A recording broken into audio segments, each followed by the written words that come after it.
final talk of the day. We have Stefan Klumpp coming to talk to us about aspects of bacterial persistence. Thank you, and also thanks to the organizers for the invitation. I'm going to talk about bacterial persistence, but before I do so, I want to start with one slide about stochasticity in gene expression, which is something we have heard of a little bit already this week. And we have heard there are stochastic effects in gene expression, some coming from small copy numbers of molecules, some coming from external sources. And one question that one can ask here is this noise something that's good or bad? There are some cases where it's really clear. One case is in cell division. If you have stochastic partitioning, the noise will usually be bad if you want to partition something faithfully that is there at low copy numbers. So DNA, you want to make sure that each daughter cell really gets a copy of the full genome. The same is true for plasmids, small pieces of DNA. The same is true for many organelles that have small copy numbers in the cell. So these are cases where it's relatively clear that the noise is bad. There are other cases where it's clear that noise is useful, and maybe the best one, the clearest one, is the case of phenotype switching, and for that bacterial persistence is one of the best examples.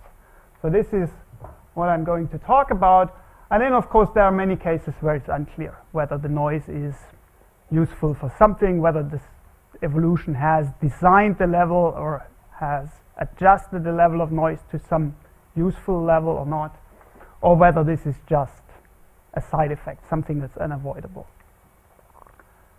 Okay, so what is this phenotype switching and bacterial persistence? So bacterial persistence is a behavior that is seen when you treat bacteria with antibiotics.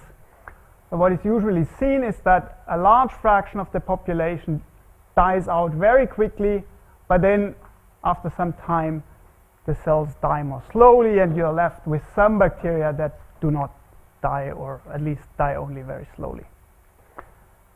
And these bacteria that are somewhat more tolerant to the antibiotic, they are not mutants that are resistant, because if you take these bacteria, you grow back a whole population, you treat them again, you repeat exactly the same behavior, that initially most of the cells die rather quickly, but some cells die slowly or don't die. So this is not a genetic effect, it's not a mutation that has made them resistant to the antibiotic. Rather, it's a phenotypic effect where somehow these cells are in a different state, and that allows them to survive longer. This was demonstrated about 10 years ago, well, more than 10 years ago now, very nicely in this very important experiment by Nathalie Balaban et al. What they did is they grew these bacteria in little channels, so you get linear colonies of the bacteria. You can look at them, at some point treat them with the antibiotic. You see most of these bright stripes, which are the bacteria, disappear. Only very few survive. And now what you can do is, on the one hand, you can trace back and see that the one that survived here was a very small stripe before the treatment, which meant these bacteria have been growing very slowly before they were treated. So something was different about them even before they were treated. On the other hand, you can continue to look at them, and what you see is that after the antibiotic is taken away, at some point stochastically they start growing again. So this apparently is a stochastic switch between two different states of the cells, one in which they are growing very slowly and one in which they're growing more rapidly. That has been called a phenotype switch, and it's usually interpreted as a bed hedging strategy that allows the cells to survive in a variable environment. And I'll come back to that at the end of the talk. So this is a little cartoon animation to see what happens. You have a population of bacteria. Some of these bacteria are in this tolerant state. If you treat them, the blue ones all die. You have these left, and once you take away the antibiotic, at some point one of these cells will switch. Okay, it doesn't do that. Here it goes. It switches back to the growing state, and you get back a population of bacteria. On the molecular level, a lot is known about this system. I wouldn't say everything is known, but quite a bit is known. And the key for this two different growth states is something called toxin-antitoxin systems. So in their genome, these bacteria have toxic genes, or genes whose product is toxic, and an antitoxin for the same toxin. And when these toxins are expressed, that induces a signaling cascade, and it involves a small molecule called PPGPP, and this leads to slowdown of growth and tolerance against the antibiotic. Okay, what I want to do in this talk is talk about two things. On the one hand, this gene circuit with the toxin-antitoxin system, and then in the second half on the population dynamics that you have in populations where you have this phenotype switching. To go into this toxin-antitoxin system, I take somewhat of a detour and talk first a little bit about growth rate dependent gene expression, which is also how we got into this topic in the first place a couple of years ago. And well, for the population dynamics, the interesting part about phenotype switching is when something is variable. Usually you have an environment that varies in time. You could also have an environment that is heterogeneous in space. I'm probably not getting there at the end because time will most likely run out somewhere here. Okay, but I'll start with growth rate dependent gene expression. So this is work that I did a few years back together with Song Zhang and Terry Wah in San Diego. And the starting point is this analogy that people sometimes use, that you have genetic circuits that are somewhat similar to electric circuits. So you have little elements, they are coupled together, and you have input of a signal somewhere, and then this does some computation, and you have some output, which is usually the production of some protein. Of course, there is one thing that's really wrong about this analogy, and that's if you look at where these circuits are. In the one case, you have this electric circuit in a box like this that is pretty much fixed, and whatever you do in the surrounding, whether this is outside in the cold or inside here in the room, the circuits will pretty much function the same way. Our genetic circuits are inside a cell, and these cells adapt to their environment. They will be very different in different environments. So if you look at this picture here, what you can see is that there's clearly two types of cells. You have these fat ones, the dark ones, and these more skinny ones. And you would think, if you look at that, that there's two different species of cells. But that's not true. These cells are genetically exactly the same. These are both E. coli, but the dark ones have been grown in a rich medium where they have plenty of nutrients, and the others have been grown in a more poorer medium. And then they've just been mixed to take this picture here. So you see already that here this box of the circuit is not a constant thing. So the problem that we have is that somehow we have a background of the cell, a surrounding of our circuit that is itself adapting to conditions and changing over time. And if we want to study this, how these circuits interact with this cellular chassis, as people usually call it in the bioengineering field, then we need a nice model system, and bacterial growth, exponential bacterial growth, is a very nice system to look at that. So what is done, and that has been started by this really nice paper from in the late 50s, is that bacteria, in that case it was Salmonella, but then same thing has been repeated with E. coli and others. They have been grown in many different growth media where you give them different types of nutrients. They always grow exponentially, but they grow with very different growth rates. And then what you do is you use the growth rate as a variable that you put on the x-axis, and you plot some parameters of the cell on the y-axis. In that case, this would be cell size or mass. And what you see is that this is a reasonable function of the growth rate. So it makes sense to plot things as functions of the growth rate. Obviously, that's not true for every parameter that you can measure, but for parameters that kind of characterize the cell as a whole, that's something that's a good variable. So for E. coli then, a lot of parameters of the cells have been measured as functions of the growth rate, and there are these nice tables that go back to a lot of work by Hans Bremer and Pat Dennis that characterize all kinds of cellular parameters as functions of the growth rate. And if you look at this list, then you see there are things like here RNA polymerase molecules and ribosomes per cell, and these are clearly parameters that will affect gene expression. If you have more RNA polymerases, you would expect that you get more transcription. So this might affect the gene that you're interested in, or the gene circuit. So what we set out to do at that time is to just comb through all this growth rate dependent data and see if we take a simple model for gene expression where we just have messenger RNA made and degraded and protein made and degraded, if we could get growth rate dependencies of all these parameters for a gene that has no gene regulation whatsoever. The gene that's constitutively switched on. And we could get that, and you see the parameters here, and what you see is some go up and some don't change much. But then if you go back to this equation here in the steady state, some are above and some are below in the fraction here.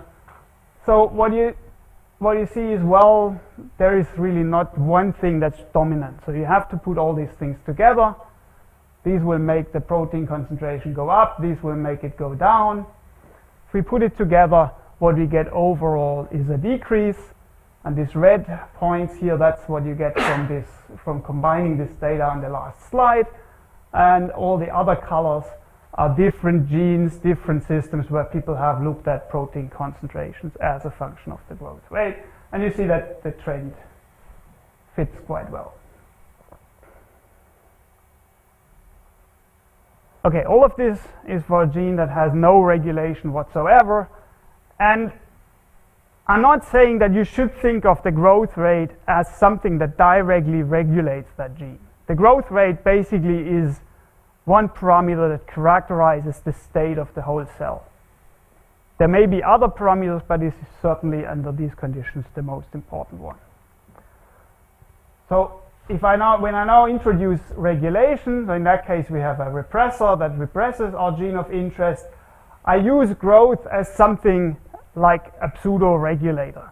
It's a second thing that regulates the expression of this gene, and as you have seen here, basically the faster you grow, the less of the protein, so this is effectively like a repression. So if we look at this here, we have a repressor that represses our gene, and we have growth that also represses our gene, but growth also represses the repressor. So you have a positive effect here from minus times minus. So you should get less repression at faster growth. On the other hand, if we have an activator, then if the cell grows faster, the direct effect of growth on our reporter will be negative. But then we also have a negative effect on the activator. So we would have an additional negative effect by reducing the activation. So in that case, we would expect that at faster growth, we should have even less expression of our reporter. This is the experiment. You see in black, that was the unregulated case. And now in red, that's the negative regulated case. You see that it's still going down with growth rate, but less so. But maybe much clearer is the opposite case with the activator. That's the green case here. And you see that there is a much stronger effect of growth rate because you now have both the direct effect of growth on the reporter and the indirect effect via the activator. Are there questions so far? Because I won't say much more about this. No. Okay. The next step now is that I want to introduce feedback, because now the product of a gene could also affect growth. So far what we had is only growth affecting expression of a gene, but if this gene makes a toxic protein, then expression will reduce growth, and in that case you see that you have a positive feedback overall. reduction of growth leads to more toxin leads to more reduction of growth. And that will become important in a moment when I talk about the toxin-antitoxin system in persisters. There's a few examples. One is a case where the growth reduction was basically a side effect of a system that had a positive feedback.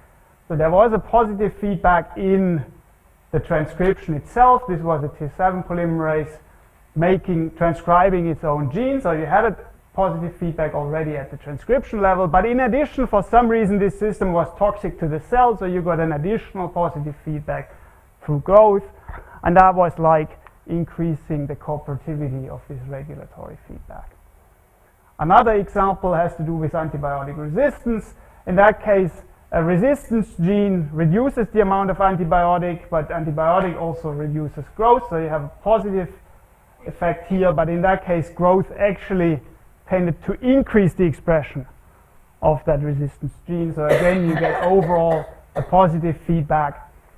And what that does is that it can generate bistability in your system, that you get some cells that grow relatively rapidly despite the fact that there is antibiotic. That's because they have the resistance system turned on, while you have other cells that have this system turned off and they do not grow.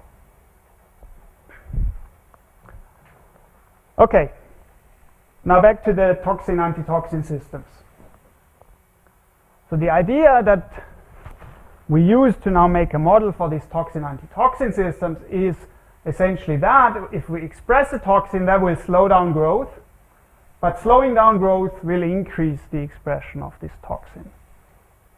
Okay, so we have this positive feedback, and what's important is this will only work if the slowing of growth by this toxin is similar to what is done to get these nice curves, namely reducing the nutrition of these cells. That's a biological point, but I think that's very important. It's not every reduction of growth will do the same thing. Basically, the toxin must look to the cell as if it was starving. So it's an internal simulation of starvation conditions, so to say, which then induces this signaling that I mentioned in the beginning with this small molecule PPGPP. Okay, positive feedback alone is not sufficient to generate bistability. What you need in addition is some kind of nonlinearity in your system, and the nonlinearity in this system comes from the antitoxin. I'll show this in a moment, because the toxin and the antitoxin, what they simply do is they bind together, they form a complex, and this complex is inactive, or the toxin is inactive in this complex. So you basically get a threshold effect. Whenever you have more toxin than antitoxin, you cannot get rid of the toxin completely, because you need this stoichiometric binding.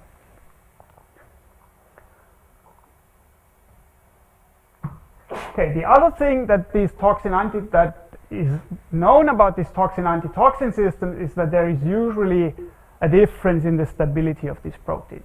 Usually the toxin is more stable, so the toxin is more long-lived than the antitoxin, which means you need to produce antitoxin all the time to actually control or have all this toxin under control, and you need to make more of the antitoxin than of the toxin. So if we get bistability in this system, what we will get is coexistence of cells that grow slowly because they have a lot of toxin, and cells that grow fast because they have a small concentration of the toxin. One can look at this in different levels of detail, and there are a few other groups that have done similar things. What I'm interested in most at the moment is to show you a relatively simple generic picture of what you need to get this growth bistability in this system. And we can do that by looking simply at the growth rate dependence for stable and unstable proteins. So I've shown you this before, and this had assumed, as in all bacteria is the case, that the proteins is usually the case that the proteins are very long-lived. Proteins are short-lived, then this decrease changes because one of the ingredients of this curve changes, and you see the more short-lived these proteins are, the more this becomes constant or close to constant, and a decrease at very slow growth. So basically, if we now have a toxin and an antitoxin that have different stabilities, what this means is they will have different growth rate dependencies. Okay, now we need two things for our positive feedback. One is the growth reduction of the toxin. Now I'll first show you this with these simple straight lines. So we have some reduction of growth by the toxin, but in addition we have growth rate dependencies of toxin and antitoxin concentration, and they are different. So the toxin decreases as function of growth rate, the antitoxin is relatively flat.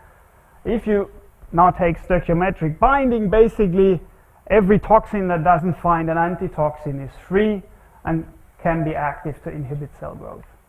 So what you'll get is something like this. There is a threshold here at some growth rate, and below that you will have active toxin, and this feedback will kick in. So if we combine these two things, we need to fulfill both of these curves in the steady state. We can just take the two crossings, and these would be our two solutions for the bistable system. Okay, this was all drawing straight lines that I made up. If you do the same thing with a real model, it looks pretty much the same. Well, they're not quite straight anymore, but you have this relatively flat concentration of antitoxin and a decreasing function for the toxin. You have a decrease here. And if you now do this graphical solution again, you get the two different solutions here. Fast-growing one, where you have essentially no toxin free in the cell, and a slow-growing one, where you have a high concentration of the toxin. And you can make lots of modifications to this model. You can make the toxin also unstable. As long as it's it is more stable than the antitoxin, this will work. You can make the complex even more stable. You can introduce some additional cooperativity in the regulation. This will all not change this qualitative picture. Okay. This is a workshop on stochastic systems, and so far everything I told you was deterministic. But of course, what we want to have is phenotype switching, and the switching between the two. This is interesting. We don't want to update. No. It's a Microsoft product on a Mac. Yeah. Did you have a question, or did you just want to take responsibility of that? I'm apologizing. Okay. Okay, so what I said is, well, I said this already, I think. Anyway, what we need now is something stochastic to get switching between the two otherwise stable solutions, and in particular to get the times after which you switch from one state to the other. And what we do there is not very sophisticated. We basically just run a Gillespie simulation of the system.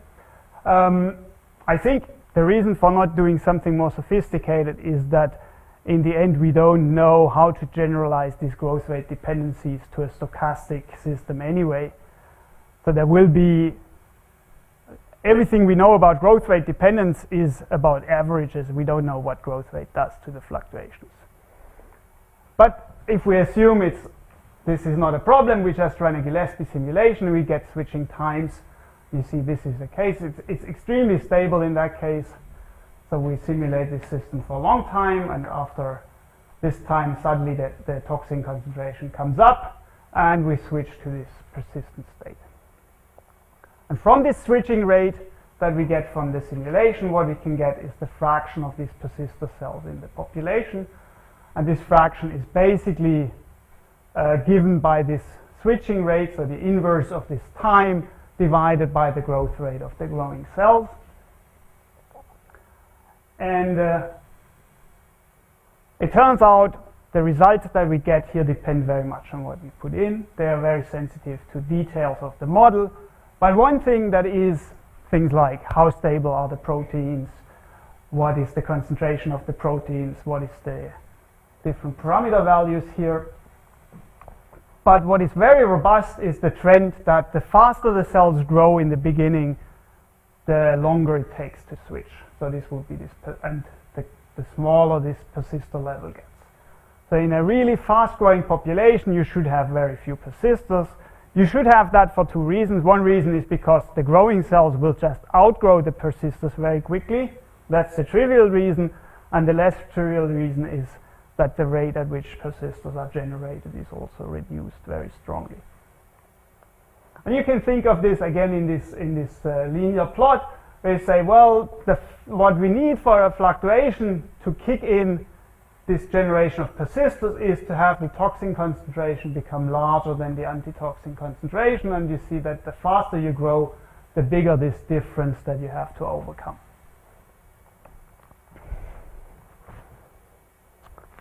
And there is some experimental evidence that this is indeed the case. So this is from Ken Gelder's lab, and they show that indeed for faster growing cells this persistor fraction goes down. In that case, it doesn't go down as much as in our simulation. I think that the likely explanation is that this has to do with their experiments, because in the experiments you take cells that haven't been growing at some time before the experiment. So if you're not really in the steady state, you should have persisters left from the previous non-growth phase. So what I expect is that this is indeed a strong decrease plus some plateau that comes from previous stationary conditions. Okay, so to summarize this part, what I've shown you is that we get this bistability with two subpopulations that have different toxin concentrations and different growth rates. And the key to get that is to have this growth feedback plus this threshold that comes from the stoichiometric binding. And the persistor fractions depend on all the details, so this is not a robust feature, but what is robust is a strong decrease of this persistor fraction with the growth rate.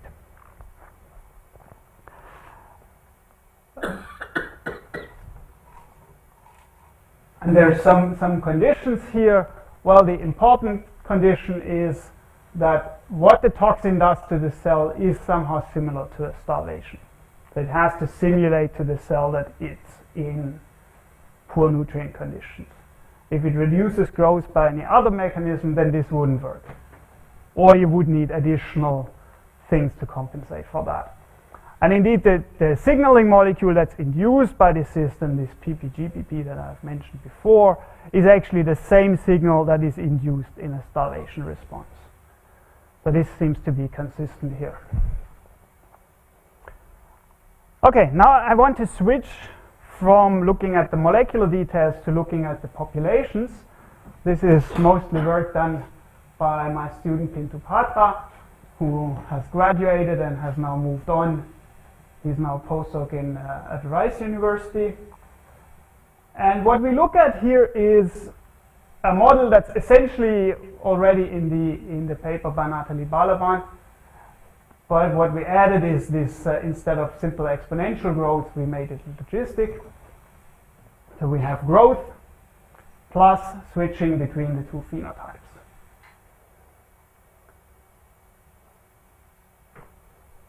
If we just integrate this, we see, well, the population as a whole has this exponential growth and then saturates. And what you see is that persistor fraction also increases exponentially in the beginning, but then there is a saturation that's much slower. And what is important is the fraction of persisters increases when growth has stopped. The reason for that is relatively simple, because if you look at the population here in this quasi-steady state of the exponentially growing population, persistor fraction is given by a balance of the normal cells outgrowing the persisters, but also generating the persisters. So switching from the persistent state to the growing state doesn't really matter here, because there are few persisters anyway. In the stationary phase up here, however, this balance is different, and here really the ratio between the two populations is given by the switching in both ways. Okay? This is not a very deep insight, but I think it's important to keep this in mind, that you have this switching rate that's essentially one way in the exponential growth phase. That's also what we used to get these persistor fractions in the previous part of the talk. Okay, now this is only interesting if the environment changes. That's where it's supposed to give an evolutionary advantage. So this is a case where an environment changes. So we go from a growth phase to a stress phase where the persisters now are more tolerant, and we get this biphasic dying of cells. So the normal cells, they die very quickly, and at that point, which is way before the system reaches its new steady state, at that point the persisters take over and you essentially see the slow death of the persisters. Now the idea is that this is kind of a bad hedging strategy. If you have an environment that switches randomly between this case, where you have an advantage of having more growing cells, and this phase here where you have an advantage of having the persisters. And indeed, people have looked at this in quite some detail, and then if you have this stochastic switching between growth phases and stress phases, and look at the switching rates between the persistent and the normal state, what you see is overall the fastest growth integrated over a long time is obtained when the switching rates are adjusted to these times of stress and growth. And to the first order, the most important contribution is that switching rate simply is the inverse of the corresponding time period. This has also been confirmed experimentally recently, 2 years ago, again by Nathalie Balaban's group. And what they did is they basically let cells evolve in conditions where they switch them between these two environments with different time scales of the stress. So this is the time scale of the antibiotic treatment, and what you see is that the switching rate, or the lag time, that's the inverse of that switching rate, that you get after evolving these cells, that's roughly at least linear with this time of treatment. So you get this adjustment here. Even before they had done this experiment or published that experiment, we were thinking about this and we thought, well, is that always true? That having these two populations is beneficial and that switching is helpful in the long run evolutionarily? And you can easily think of a case where it won't be true, and that's if the stress is only very short. If the stress period is very short, then your cells might just suffer through that stress but still survive, and it might not be worth the cost of having these persisters in the first place, because your population won't get extinct during short periods of stress. And if you look at it mathematically, then this optimality result also requires some approximations, and the most important one is that these environmental durations are relatively long. So that's usually an explicit approximation needed to get these results. And there's also some simulation evidence that homogeneous populations can in some cases have higher fitness than these heterogeneous populations. So we thought, well, maybe there is a transition to switching. Maybe there's a critical duration of stress that you need before this switching really becomes beneficial. And to do that, to look at that, we made a simple model. We tried to have a model that's analytically tractable and explicitly avoids this approximation that the periods are long. So the three ingredients that we need for this model are here. The first one is kind of not so nice, because what we do is, instead of having a stochastic system, again we go to a completely deterministic system, and we let this environment vary periodically. So we have a fixed period of our environment of stress and then a fixed period of growth, and we go back and forth between these two. And then we drop this logistic term from our growth equations again, so everything is linear, and we characterize growth of the total population by an average growth rate. The nice thing about this is that we can explicitly solve this, so we get these average growth rates that have, It's mostly given during growth phase by the growth rate of the growing cells, but then you have this correction that depends on the fraction of persisters in the population. This is a slightly ugly expression here, but essentially what you have here is a relaxation expression, and this relaxation describes the relaxation of the population structure to its steady state value. So that's what you have here, and it also depends on the initial fraction of the subpopulations at the beginning of the growth phase. That's that. We do the same thing for the phases of stress where the cells are dying. You get a similar expression to that, again dependent on the initial population fraction, and then we just have to match these two together, so that the initial population structure in one phase is the end structure in the other phase. By doing that, we can then get explicitly these growth rates, and then we average over the two phases, and this gives us the overall growth rate. Doesn't look too nice either. Anyway, what is interesting is then if we plot this, what we basically get is kind of a fitness landscape. In that case, we have assumed that the two switching rates are the same. It's not extremely crucial, I'll come back to that. But what you see here is that the average growth rate as a function of this switching rate can be very different. So there are cases where the stress period is very long. Here we have a very nice maximum somewhere, and that corresponds to this optimal switching rate that has been described and that has been seen experimentally. But if we reduce this stress period, you see here, if the stress is very short, then the maximum actually is at 0, so there is no switching. That's the optimal solution. And in between, what you can have is things like these, where you have coexistence of two different maxima. So you have a maximum here that has a finite switching rate, and you have another maximum at no switching. And then you have a fitness valley, a minimum in between.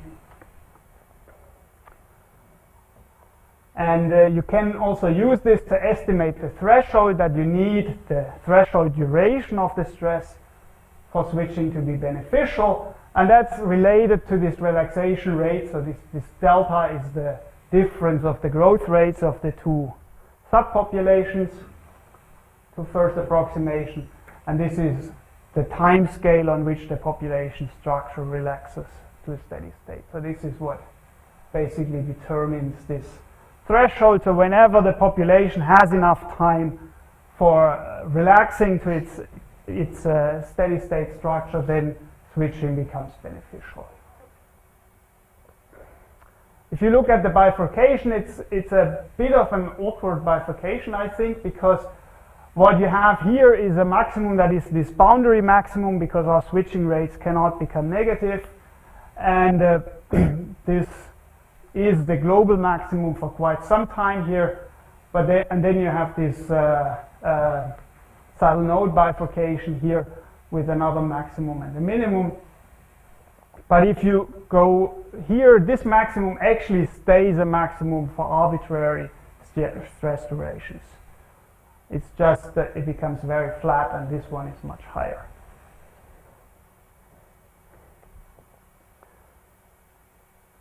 Okay, we can do the same thing.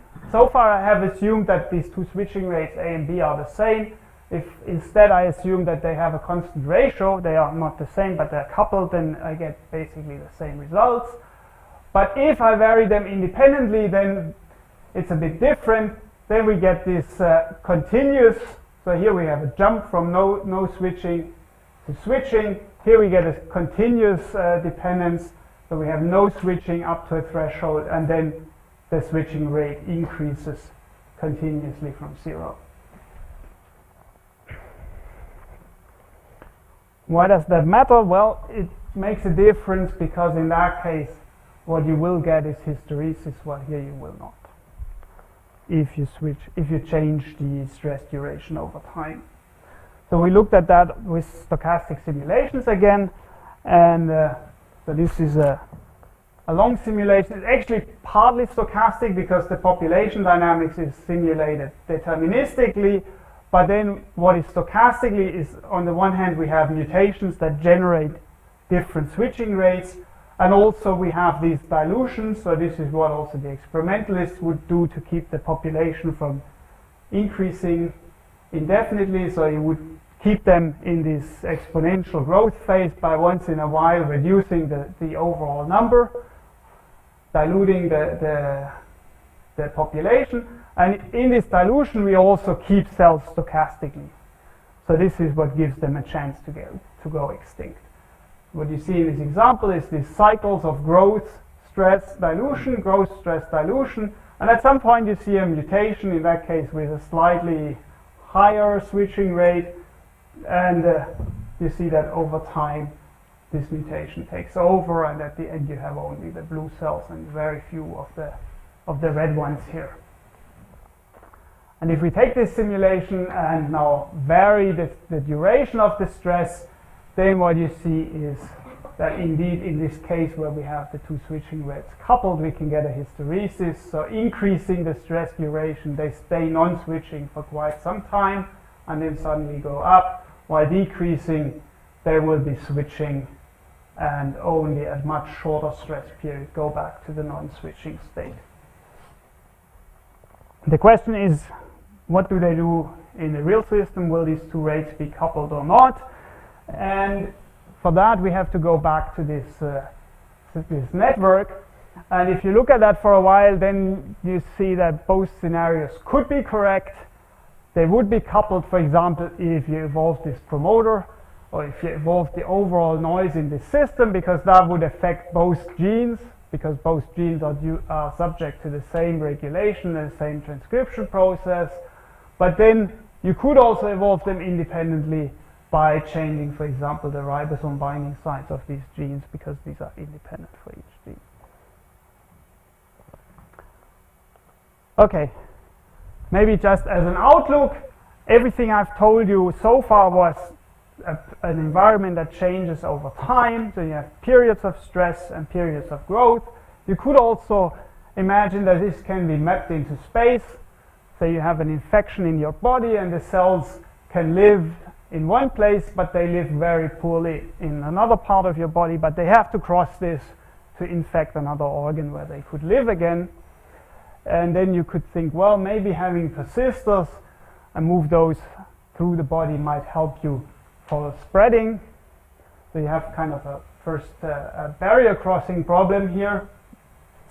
And well, we simulated that. In some cases here you see a case where the red ones which have persisters, which do switch, clearly cross faster than the blue ones.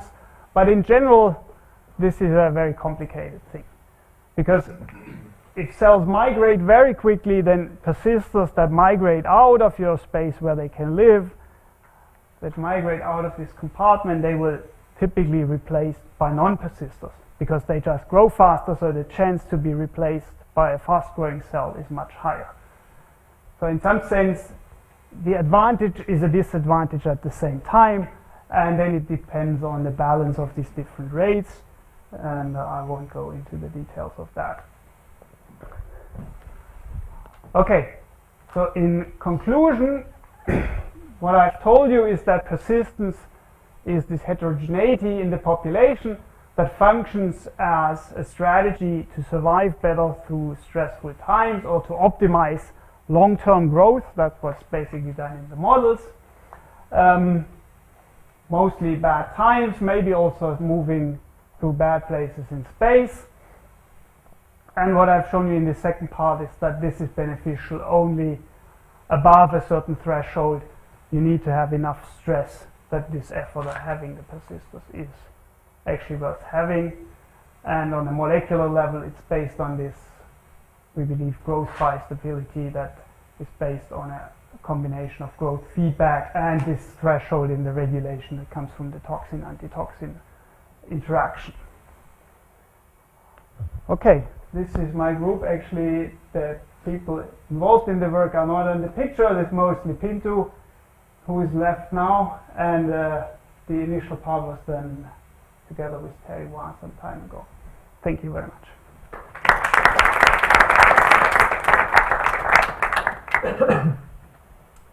Are there any questions?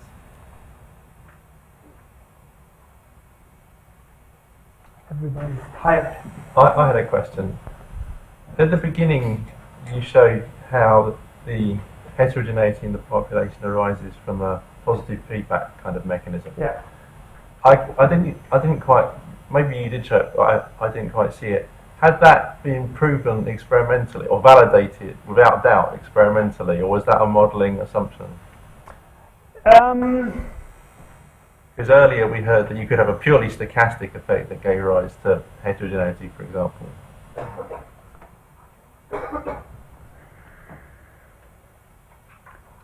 Well, I think pretty much all the ingredients of this system have been proven experimentally. That is exactly this. If you put it together, that might be a bit more tricky. I wondered if anyone had tried, for example, to produce mutants in which some of the feedback had been cut in some way, and then it doesn't have the same. This is complicated because there's a lot of redundancy. So you cannot really get rid of this completely. The problem is there is not in E. coli. There is not one toxin-antitoxin system, but there is at least 11. You can get rid of many of them, and what you usually do is you strongly reduce the fraction of persisters, so you don't get rid of them completely. So I think to some extent there is a redundancy there. You can also reduce parts of the signaling, remove parts of the signaling system. Then again what you'll get is mostly a reduction. You can't get rid of it completely, which likely is again due to redundancy that is in the system. You can also increase it by evolving it. There are strains that have more persistence by mutations in these toxin-antitoxin systems.